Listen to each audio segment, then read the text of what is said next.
আগে আমরা কারেন্ট প্রবাহের পথে কয়েকটা রেজিস্ট্যান্স বা রেজিস্টারকে একটির পর একটি রেখেছিলাম, যাকে বলে সিরিজ কানেকশন। এবং দেখেছিলাম যে তাহলে সিরিজ কানেকশনে যে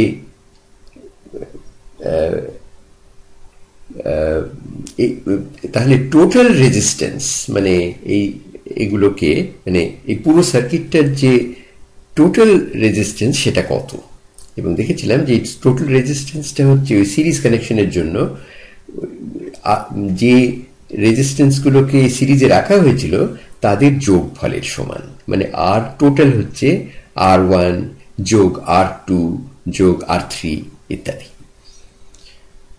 আচ্ছা, এবারে আমরা দেখব যে এই রেজিস্ট্যান্সগুলোকে যদি কয়েকটি সমান্তরাল পথে রাখা যায় তাহলে পুরো রেজিস্ট্যান্সটা কি হবে।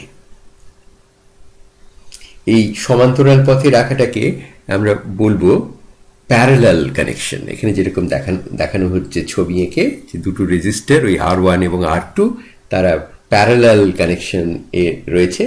তাহলে R1 এবং R2 ইলেকট্রন প্রবাহকে দুটো পথের মধ্যে যে কোনোটিকে বেছে নেওয়ার সম্ভাবনা খুলে দিচ্ছে। এবং ব্যাটারিটা দেখতেই পাচ্ছ তাদের এই যোগ করেছে এবং পুরো জিনিসটার মধ্য দিয়ে, পুরো সার্কিটটার মধ্য দিয়ে একটা কারেন্ট আই বয়ে চলেছে। আচ্ছা, তো আবার জলপ্রবাহের কথাটাই ভেবে নিলে ব্যাপারটা বুঝতে সুবিধা হবে। যদি একটি পথের পাইপ, ওই যে দুটো পথ যে দেওয়া আছে তাদের একটি পথের পাইপ যদি অন্য পথটির থেকে সরু হয়, তবে সেই সরু পথে কম জলের অংশ প্রবাহিত হবে। এখানেও তাই। যদি ব্যাটারি থেকে যে কারেন্ট বেরোচ্ছে সেটাকে আমরা আই বলি, তাহলে দুটো পথের মোড়ে এসে এক ভাগ I1 এবং অন্য ভাগ I2 R1 এবং R2 পথে গিয়ে আবার মিলিত হয়ে ব্যাটারিতে ফিরে আসবে। কাজেই স্পষ্টতই এই আই যেটা এই পুরো সার্কিট দিয়ে ঘুরছে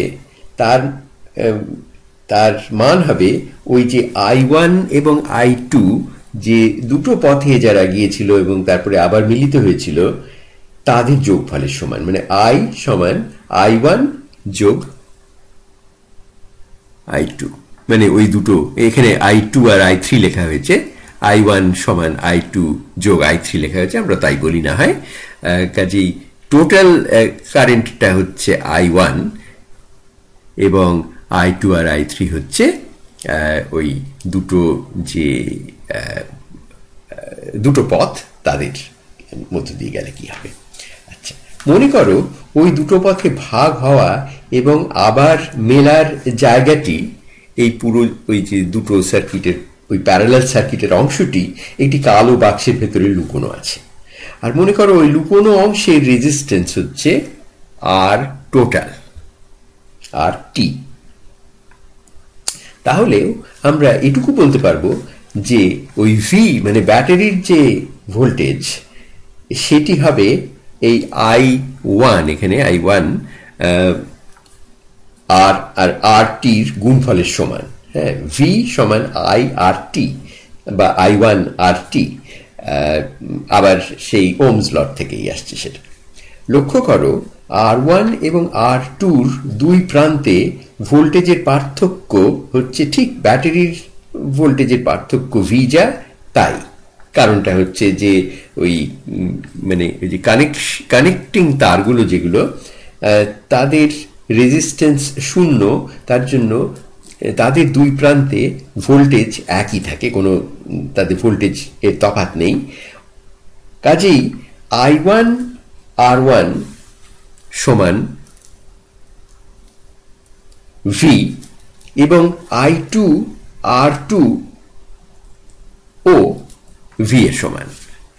আচ্ছা, যেহেতু I1 সমান I2 যোগ I3, সেই জন্যে ওমের ল থেকেই আমরা পাচ্ছি যে I1টা হচ্ছে V কে আর টোটাল দিয়ে ভাগ করলে যা হয় তাই, এবং সেটি হচ্ছে সমান V কে R1 দিয়ে ভাগ করা এবং V কে R2 দিয়ে ভাগ করা, মানে I1 এবং I2 তাদের সমান। কাজেই আমরা পাচ্ছি V কে R2 দিয়ে ভাগ করলে সমান আমরা পাচ্ছি V বাই R1 যোগ V বাই R2।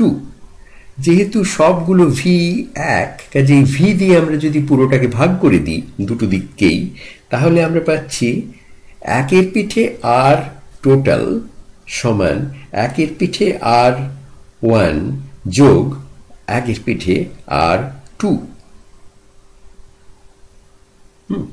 কারণ বুঝতেই পারছো যে সবগুলোর ভোল্টেজ ডিফারেন্সটা এক, কাজেই এই ভিটাকে আগাগোড়া কেটে ফেলা যাচ্ছে এবং তার ফলেই এই নিয়মটা পাচ্ছি আমরা, এই যে এখানে যেটা লেখা হচ্ছে আর কি এখন।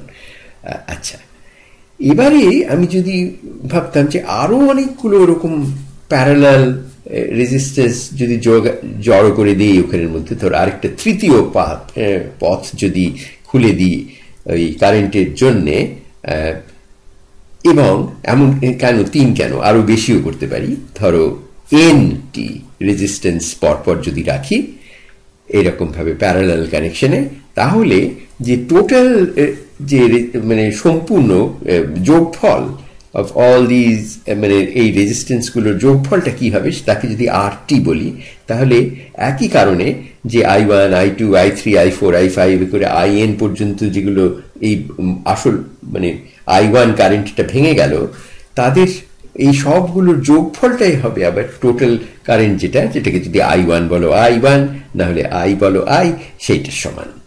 আচ্ছা, তাহলে আমরা পাচ্ছি ওই RT 1/RT হচ্ছে 1/R1 যোগ 1/R2 যোগ 1/R3 যোগ 1/Rn। আচ্ছা, এবারে একটা অঙ্ক বসা যাক, এতে সবসময় ব্যাপারটা পরিষ্কার হয়।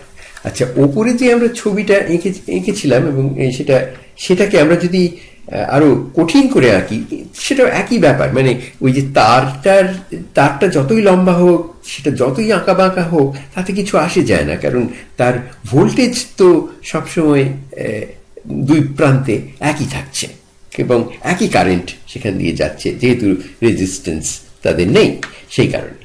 কাজেই যদিও আমরা ওই আগের ছবিটাকেই, আগের যে সার্কিটটাকেই এঁকেছি এখানের মধ্যে অনেক মানে আঁকা বাঁকা করে, তাতেও কিছু আসে যায় না, এটা ওই টোপোলজির দিক থেকে মানে কাজের দিক থেকে একই আগেরটার সঙ্গে।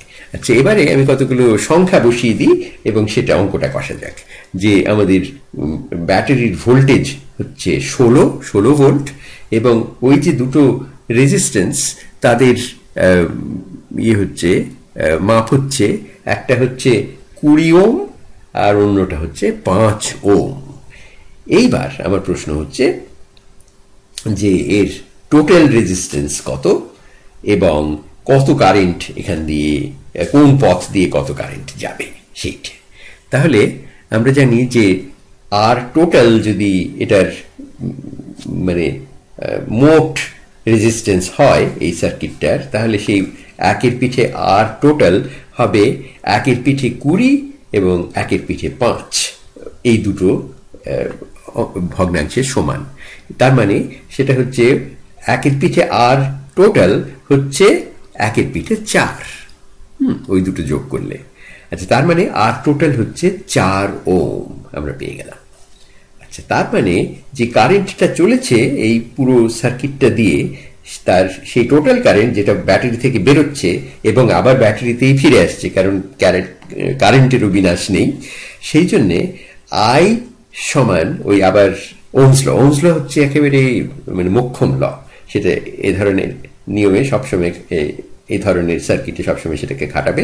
কাজে আই হচ্ছে এই ভি, যেটা ব্যাটারির ভোল্টেজ, সেটাকে ওই টোটাল রেজিস্ট্যান্স দিয়ে যদি ভাগ করো বা মোট রেজিস্ট্যান্স দিয়ে যদি ভাগ করো, যেটা হচ্ছে 4 ওম, আমরা যেটা পাচ্ছি সেটা হচ্ছে 4 অ্যাম্পিয়ার। অ্যাম্পিয়ার হচ্ছে কারেন্টের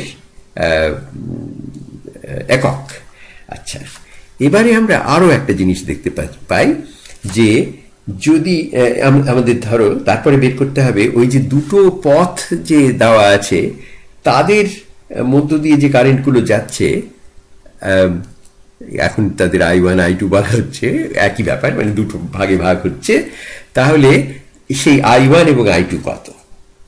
তো আমরা আবার সেই একই নিয়ম খাটাবো, ওমের ল। তার মানে হচ্ছে I1 হচ্ছে V কে R1 দিয়ে ভাগ করলে যত তত।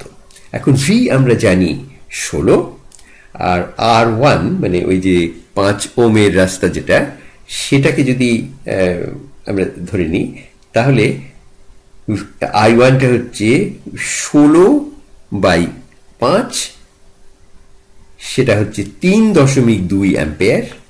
এবং অন্য পথটা, যেখানে পথে রেজিস্ট্যান্সটা পড়ছে 20, সেখানে হচ্ছে I2টা হচ্ছে সেই পথ দিয়ে যে কারেন্টটা যাচ্ছে সেটা হচ্ছে 20 ভোল্ট, তাকে ভাগ করতে হচ্ছে সেই পথের যে রেজিস্ট্যান্স, সেটা হচ্ছে 16 ভোল্ট, তাকে 20 দিয়ে ভাগ করতে হচ্ছে, 20 ওম তার পথে আছে বলে, এবং সেটা হচ্ছে 0.8 অ্যাম্পিয়ার।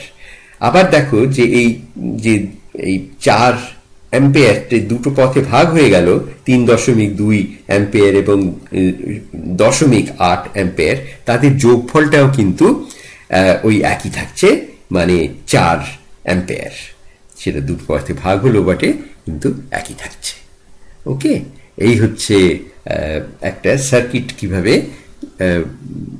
আমরা হিসেব করতে পারি সার্কিটকে, সেটার একটা দেখা গেল।